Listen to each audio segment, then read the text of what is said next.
अस्सलाम वालेकुम फ्रेंड्स, मेरा नाम मोहम्मद उस्मान और आप देख रहे हैं यूएल इलेक्ट्रिक यूट्यूब चैनल। तो फ्रेंड्स, काफ़ी सारे लोग जो हैं वो एमपीपीटी सोलर चार्ज कंट्रोलर लेकर परेशान हैं और काफ़ी सारे लोग पीडब्ल्यूएम सोलर चार्ज कंट्रोलर लेकर परेशान हैं कि उनका जो सोलर सिस्टम है वो सही से काम नहीं कर पा रहा, उनका जो लोड या उनकी जो बैटरी है वो सही से चार्ज नहीं हो पा रही। हालांकि उन्होंने बड़े बड़े सोलर पैनल लगाए हुए हैं या छोटे सोलर पैनल लगाए हुए हैं, ज़्यादा तादाद में सोलर पैनल लगाए हुए हैं या कम तादाद में सोलर पैनल लगाए हुए हैं, लेकिन उनका जो सोलर सिस्टम है वो अच्छे से वर्क नहीं कर रहा। उन्होंने भाइयों ने मेरी वीडियोस देखकर ही एमपीपीटी सोलर चार्ज कंट्रोलर खरीद लिया और कईयों ने पीडब्ल्यूएम सोलर चार्ज कंट्रोलर खरीद लिया, लेकिन बाद में फिर मुझे कॉल करके कहते हैं उस्मान भाई, आपकी वीडियो देखकर एमपीपीटी सोलर चार्ज कंट्रोलर लिया या पीडब्ल्यूएम सोलर चार्ज कंट्रोलर लिया, लेकिन हमारा जो लोड है या हमारी जो बैटरी है फिर भी सही से सोलर से चार्ज नहीं हो पा रही, हमारा सोलर सिस्टम सही से वर्क नहीं कर पा रहा। तो जब मैं उनकी वजह पूछता हूं या वो मुझे तफसील से बताते हैं तो भाई फिर सुनकर भी अफसोस होता है कि यार आपने मेरी वीडियो ठीक से देखी नहीं, पूरी वीडियो नहीं देखी, इसीलिए आपको इस परेशानी का सामना करना पड़ा है। तो आज की इस वीडियो में मैं आपको तफसील के साथ बताने वाला हूं कि कब आपको एमपीपीटी सोलर चार्ज कंट्रोलर लेना चाहिए और कब आपको पीडब्ल्यूएम सोलर चार्ज कंट्रोलर लेना चाहिए और किन हालात के अंदर रहकर लेना चाहिए। और सबसे पहले तो मैं आपको यह भी बताऊंगा यार पीडब्ल्यूएम सोलर चार्ज कंट्रोलर काम कैसे करता है और एमपीपीटी सोलर चार्ज कंट्रोलर काम कैसे करता है। उसके बाद मैं आपको समझाऊंगा कि आपको एमपीपीटी लेना चाहिए या पीडब्ल्यूएम लेना चाहिए। तो काइंडली आपसे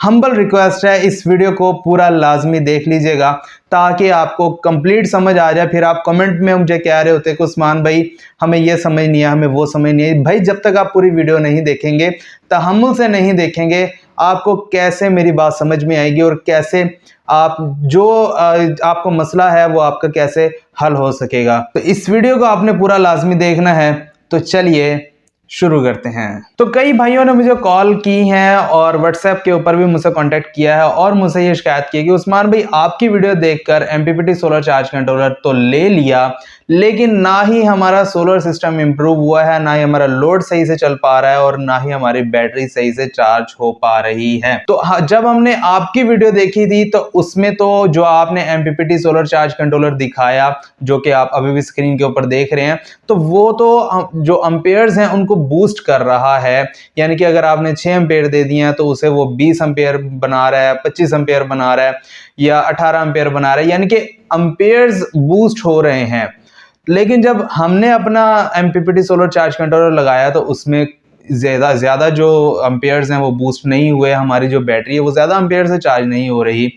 तो जब मैंने उनसे कंडीशन पूछी कि आपके सोलर पैनल कौन से हैं, आपने कैसे उन्हें अटैच किया हुआ है, तो जब उन्होंने बताया तो भाई बहुत अफसोस हुआ कि यार उन्होंने वीडियो पूरी ना देखकर अपना ये नुकसान कर लिया है। अगर वो मेरी पूरी वीडियोस देख लेते तो वो ये नुकसान ना उठाते। अब एक एमपीपीटी सोलर चार्ज कंट्रोलर अगर आप हल्के वाला लेते हैं, जैसे कि मैंने वीडियो में दिखाया, एक local assembled MPPT solar charge controller है जिसकी कीमत तकरीबन 8, 8,500 या 9,000 या 7,500 तक का भी मिल जाता है दूसरी कंपनीज का। ये वाला जो सोलर चार्ज कंट्रोलर है, इसके ऊपर भी आपने अगर पैसे खर्च किए हैं तो वो बर्बाद गए हैं। अपने सोलर सिस्टम को पहले आपने समझा नहीं है या फिर आपने मेरी वीडियो को पूरी देखा नहीं है, जिसमें मैं आपको तफसील के साथ बता रहा हूं कि आपको ये वाला कंट्रोलर कब लगाना चाहिए और कब नहीं लगाना चाहिए।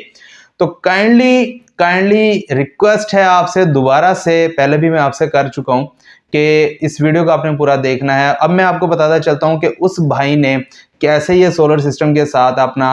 एमपीपीटी सोलर चार्ज कंट्रोलर लगाया। लेकिन उससे पहले भाई, अगर आप चैनल पर नए हैं तो काइंडली चैनल को सब्सक्राइब कर लें और साथ में बेल आइकन को लाजमी प्रेस करना है ताकि मेरी जो भी आने वाली वीडियोस हैं उनका नोटिफिकेशन आपको मिल जाए। आगे जो आने वाली वीडियोस हैं वो बहुत ही ज़्यादा टेक्निकल और सोलर सिस्टम के मुतालिक तो भाई भरपूर वीडियोस होने वाली हैं। आपको प्रैक्टिकल इंस्टॉलेशंस वगैरह सब कुछ दिखाया जाएगा, कंपनीज के बारे में बताया जाएगा और लोड की कैलकुलेशन कैसे की जाती है प्रैक्टिकली तौर पे आपको दिखाया जाएगा। तो काइंडली आपने अगर चैनल सब्सक्राइब नहीं किया तो कर लें। अच्छा भाई, उस भाई ने क्या किया था कि उनके पास तकरीबन 4 से 5 सोलर पैनल 150 वाट के थे। अब उनका जो सिस्टम है, मतलब कि 12 वोल्ट का सिस्टम है। अब 12 वोल्ट का सिस्टम वो ऑलरेडी चला रहे थे, पीडब्ल्यूएम उनका लगा हुआ था। अब 4 से 5 सोलर पैनल अगर उन्होंने अटैच किए होते, पहले ही उन्होंने पैरेलल में अटैच किए हुए थे, और जब उन्होंने खरीदा है ये वाला MPPT सोलर चार्ज कंट्रोलर, तब भी उन्होंने पैरेलल ही लगे हुए, यानी कि अगर एक सोलर पैनल के वोल्ट्स 18 हैं या 20 हैं, 150 वाट के इतने ही वोल्ट्स होते हैं, तो वो पैरेलल में लगाकर उतने ही रहे, लेकिन उनके जो एम्पेयर्स हैं वो बढ़ गए। अच्छा, अब अगर इन वोल्ट्स को अगर हम जो MPPT सोलर चार्ज कंट्रोलर के साथ अटैच करते हैं, तो इसकी जो मिनिमम रेंज होती है वो तकरीबन 18 वोल्ट्स ही होती है, और जो एम्पेयर्स होते हैं उनकी जो रेंज है वो 14 से 15 या 20 एम्पेयर्स तक हो सकती है। इनपुट की बात कर रहा हूँ। अब उन भाइयों ने क्या किया कि उन्होंने उसके पैरेलल में तमाम सोलर पैनल्स को जोड़कर MPPT सोलर चार्ज कंट्रोलर की इनपुट के ऊपर दे दिया, यानी कि 20 वोल्ट दे दिए उन्होंने इनपुट के ऊपर, और आउटपुट के ऊपर उन्हें 12 वोल्ट चाहिए थे। लेकिन क्या हुआ, एम्पेयर ज्यादा देने की वजह से जो MPPT सोलर चार्ज कंट्रोलर है उसने उतने एम्पेयर जितने भी थे उन्हें पिक नहीं किया। अपनी रिक्वायरमेंट के मुताबिक उसने एम्पेयर्स को पिक किया और उन्हें आउटपुट के ऊपर PWM के मुकाबले में भी कम एम्पेयर्स दिए, जिसकी वजह से ना उनका लोड सही से चल सका और ना ही उनका जो उनकी जो बैटरी है वो सही से चार्ज हुई। अब यहां पर मैं आपको बताता चलूं कि MPPT solar charge controller work कैसे करता है और PWM solar charge controller work कैसे करता है। काइंडली इसको गौर से आप सुनिएगा, यहां से आपने स्किप तो बिल्कुल भी नहीं करना, फिर आपने पछताना है बाद में लगा करके भाई उस्मान भाई ने ये बताया था, तो फिर बाद में आप मुझे भी गाली निकालेंगे, दिल में निकालेंगे, आप कमेंट में आके मुझे कहेंगे। तो भाई ये सब कुछ करने से पहले काइंडली मेरी बात को गौर से सुन लीजिएगा। अच्छा, जो MPPT सोलर चार्ज कंट्रोलर होता है इसका मतलब होता है मैक्सिमम पावर पॉइंट ट्रैकिंग। अब मैक्सिमम पावर पॉइंट ट्रैकिंग क्या मतलब, यानी कि आपके जो सोलर पैनल्स हैं वो जितनी मैक्सिमम जो पावर प्रोड्यूस करते हैं, जनरेट करते हैं, ये कोशिश करता है उसको मैक्सिमम ट्रैक करके आपको जो है प्रोवाइड किया जा सके। यानी कि पावर का फार्मूला आपको शायद पता हो या ना, मैं आपको यहीं पे बता देता हूं कि पावर का फार्मूला होता है P = V × I। अब P यहां पर पावर है जो कि सोलर पैनल प्रोड्यूस करते हैं, अब V वोल्ट्स और I का मतलब एम्पेयर्स, यानी कि जो सोलर पैनल आपको करंट दे रहा है। अब वोल्ट्स और एम्पेयर्स जब आप किसी भी लोड को देंगे तो वो अपनी पावर के लिहाज से, मिसाल के तौर पे वो अगर 1 एम्पेयर जो है वो खर्च करता है अपनी खुद को चलाने में, और जो 12 वोल्ट्स के ऊपर ऑपरेट होता है तो उसकी जो पावर होगी तकरीबन 12 वाट होगी। अब यहीं पर अगर आप MPPT की बात करें तो इसको जब आप वोल्ट्स देंगे, आपने 20 वोल्ट दे दिए, 22 वोल्ट दे दिए, आपने 50 वोल्ट दे दिए, आपने 100 वोल्ट्स दे दिए, इसकी इनपुट के ऊपर जितनी के उसके ऊपर लिखा होगा कि भाई आप इसकी इनपुट इतनी दे सकते हैं, तो आपको आउटपुट के ऊपर 12 मिलेंगे, 24 मिलेंगे, 36 मिलेंगे या 48 मिलेंगे, वो आपके कंट्रोलर के हिसाब से जितने वोल्ट्स का आप कंट्रोलर खरीदेंगे। तो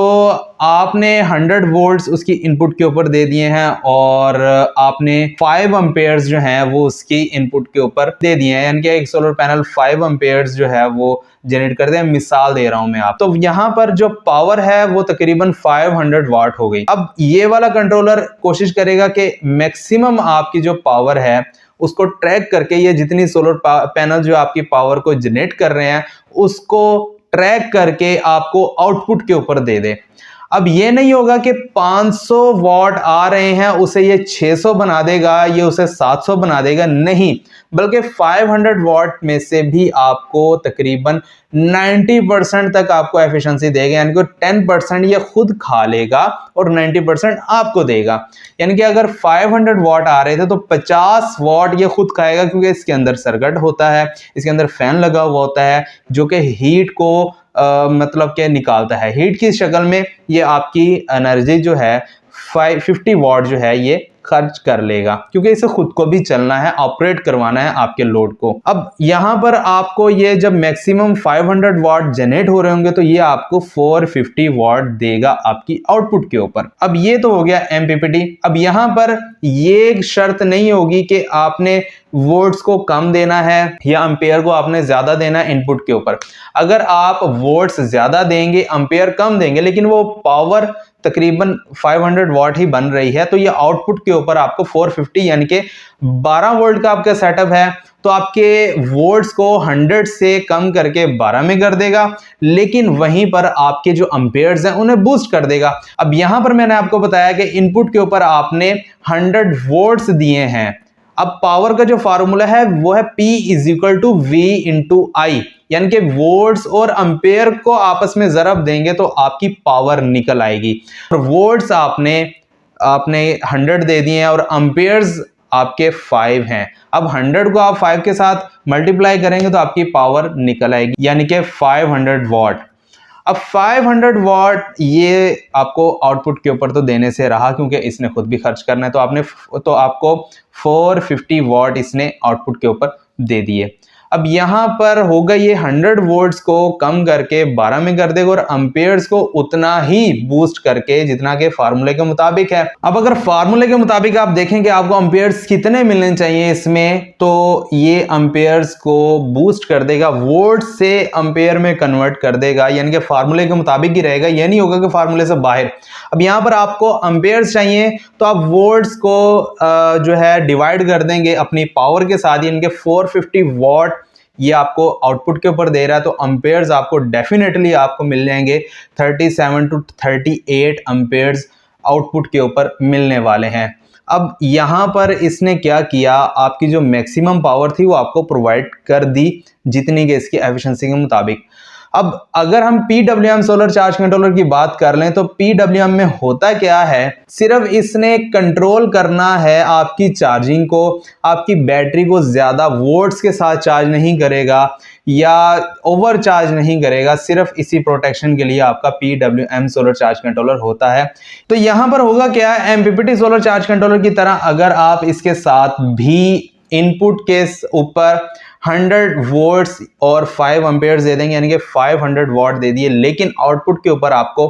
12 वोल्ट चाहिए, तो ये क्या करेगा, उसको रेगुलेट करके कम करके वोल्ट्स को 12 में तो कन्वर्ट कर देगा, लेकिन आपके एम्पेयर्स को नहीं बढ़ाएगा फार्मूले के मुताबिक, क्योंकि इसका जो मकसद है वो है सिर्फ और सिर्फ आपकी पावर को कंट्रोल करके आपके लोड को देना, जो कि सोलर की तरफ से आ रही होगी और बैटरी की तरफ या आपके लोड की तरफ जा रही होगी। तो होता यह है कि बैटरी को अगर हम ओवर चार्ज कर देंगे सोलर से, क्योंकि सोलर को नहीं पता कि आपकी बैटरी कितनी चार्ज हो गई है, अब अगर उसके साथ अगर आप PWM सोलर चार्ज कंट्रोलर लगा देंगे तो वो क्या करेगा, सोलर से आपकी बैटरी को बचा कर रखेगा।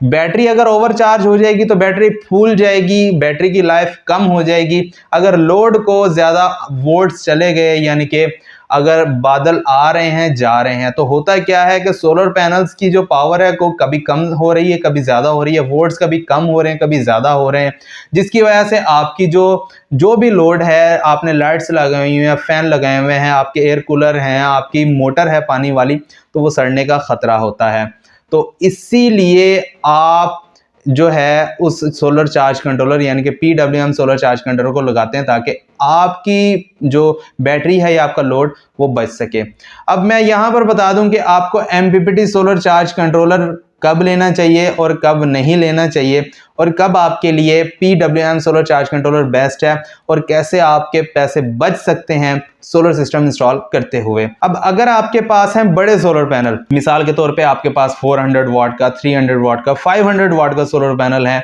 जिनके जो वोल्ट्स हैं वो 50 वोल्ट्स हैं, 60 वोल्ट्स हैं, 40 वोल्ट्स हैं, और आप उनके जो एम्पेयर्स हैं वो कम ही होते हैं। अब आपने क्या किया है, आपने छोटे सोलर पैनल नहीं लिए 150 वाट के, आपने बड़े सोलर पैनल ले लिए। अब उनके साथ अगर आप PWM सोलर चार्ज कंट्रोलर लगाएंगे तो क्या होगा, आपकी पावर का बहुत ज्यादा लॉस होने वाला है। तो इसीलिए आपको उन सोलर पैनल्स के साथ MPPT सोलर चार्ज कंट्रोलर लगाना चाहिए, बल्कि डेफिनेटली लगाना चाहिए, ताकि आपकी पावर मुकम्मल तौर के ऊपर आउटपुट के ऊपर मिल सके, जो भी सोलर पैनल्स हैं उनसे जनरेट होगी। अब अगर आपके पास 150 वाट के सोलर पैनल्स हैं, या मिसाल के तौर पे आपने 4 सोलर पैनल खरीदे हैं, 6 सोलर पैनल खरीदे हैं, 8 सोलर पैनल खरीदे हैं, तो आपके पास 12 वोल्ट का ही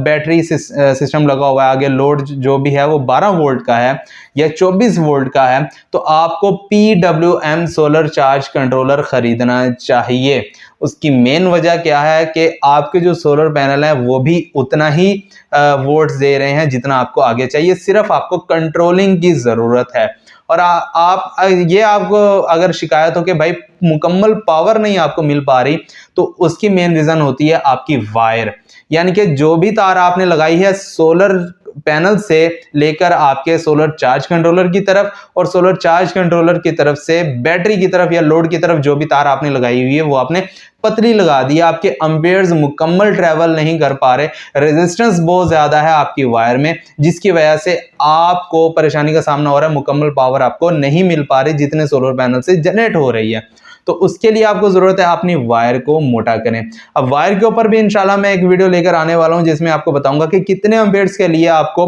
कौन सी वायर लेनी चाहिए और कितने एम्पेयर्स के लिए आपको कौन सी वायर लेनी चाहिए। यहाँ पर लोग क्या करते हैं, एम्पेयर्स कम होते हैं तार मोटी लगा लेते हैं, एम्पेयर्स ज्यादा होते हैं तो तार पतली लगा लेते हैं, जिसकी वजह से उन्हें थोड़ा सा नुकसान उठाना पड़ता है। अब मोटी तार लगाने का ये नुकसान तो होता नहीं है कि आपकी पावर मतलब जाया हो रही है, लेकिन उसमें ये नुकसान है कि यार जहां पर आप 5 mm की 6 mm की वायर लगा रहे थे, वहां पर आप 16 mm की 20 mm की वायर लगा रहे हैं, तो आपका पैसे ज्यादा खर्च हो रहे हैं बनिस्बत जो आपके 5-6 mm की वायर में लगने थे और उसमें आपका काम भी हो जाना था, तो वो आप मोटी तार में ज्यादा पैसे खर्च कर चुके हैं। तो फ्रेंड्स, उम्मीद करता हूं कि यहाँ तक आपको मेरी बात की कंप्लीट समझ आ गई होगी। ये वीडियो बनाने का मकसद यही था कि मुझे कई भाइयों ने शिकायत की कि उस्मान भाई MPPT लगाया तो फ़र्क नहीं पड़ा, आपकी वीडियो देखी थी तो उस वजह से हम MPPT कंट्रोलर ख़रीदने गए, लगाया, लेकिन कोई फ़र्क नहीं आया। तो मैंने सोचा यार क्यों ना एक बड़ी सी मज़ेदार सी तफसील के साथ आपको समझा दूं कि भाई कैसे MPPT solar charge controller work करता है और कैसे PWM solar charge controller work करता है, और कब आपको MPPT लगाना चाहिए और कब आपको PWM लगाना चाहिए। तो उम्मीद करता हूँ वीडियो आपको पसंद आई होगी। काइंडली अगर आपको लंबी वीडियो की वजह से आपका थोड़ा सा टाइम वेस्ट हो गया हो तो काइंडली माजरत है उसके लिए। तो अगर आपको वीडियो पसंद आई तो प्लीज़ वीडियो को लाइक एंड शेयर लाजमी कीजिएगा। चैनल पर नया है तो प्लीज़ चैनल को सब्सक्राइब लाजमी कीजिएगा। इसी के साथ मुझे दीजिए इजाज़त, अपना बहुत सारा ख्याल रखिएगा, मुझे दुआ में याद रखिएगा। अल्लाह हाफिज़।